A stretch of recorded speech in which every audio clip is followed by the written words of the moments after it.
ואיש את קודשיו לא יהיו. The Torah said to us, a man's holies shall be his, and what a man gives to others shall be his. What it means, it shall be his. When a person does something good, tzedakah, helping others, charity, kindness, you help someone else. So what it means, it will be yours. The Rabbi HaKadosh from Apta, he said to us that this pasuk is basically an answer for an old question. The contract between Issachar and Zevulun. Issachar used to be Talmid Chacham, the tribes learned all the time, 24/7.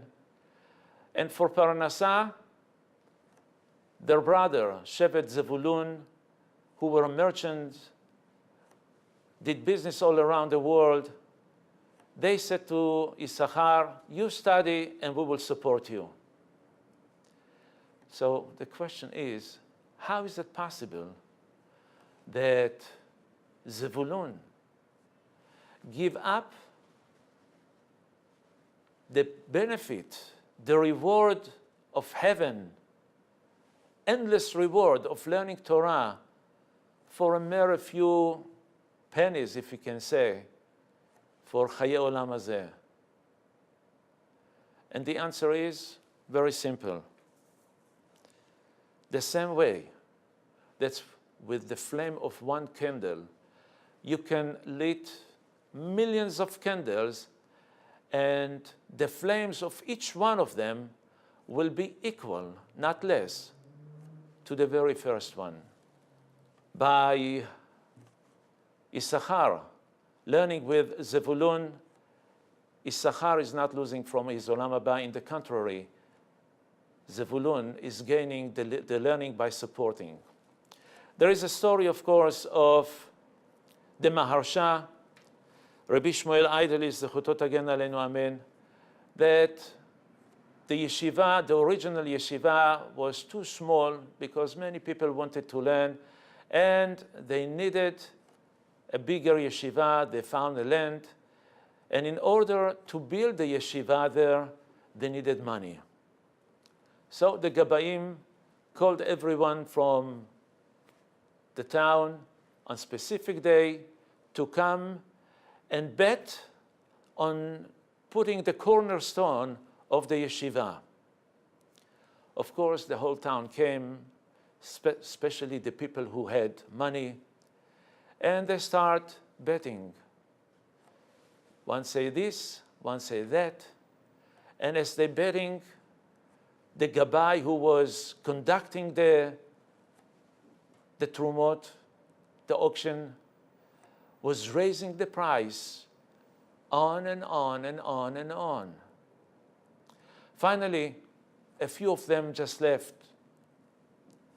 and they bet, and finally, the last person who gave tremendous amount of money at that time, 450 rubles, golden rubles, tremendous amount of money, and everyone thought, that's it, there is no one to compete with him. And then the Gabai said, 500. Everyone looking around to see who can beat this number, but unfortunately, no one raised the price, and the price sold for the cornerstone for 500 rubles. Who's the person? And the Gabai announced that the donor wants to stay anonymous, and he will bring the money, and everyone, of course, came afterward to the Gabai. Please tell us, who is that? Who is that? I'm sorry. The donor asked me to stay anonymous, and I have to respect it. Everyone said, okay, no problem. On that day, when they will come and put the stone, we're all going to see who is the person. And the day came. everyone so curious to know who is this anonymous donor. Sure enough, when they announced that the rabbi will be honored to put the stone because this is the request of the anonymous donor, everyone kind of was disappointed because they wanted to know who is it. At the end of the day, the Maharsha Kadosh asked the Rabbi, please, I would like to talk to the donor. I would like to thank him for the great donation that he did and ask him if he doesn't mind to come to me. The Rabbi went, and after a while, he came to the chamber of the rabbi with one of the community's member. When the rabbi saw it, he just couldn't believe.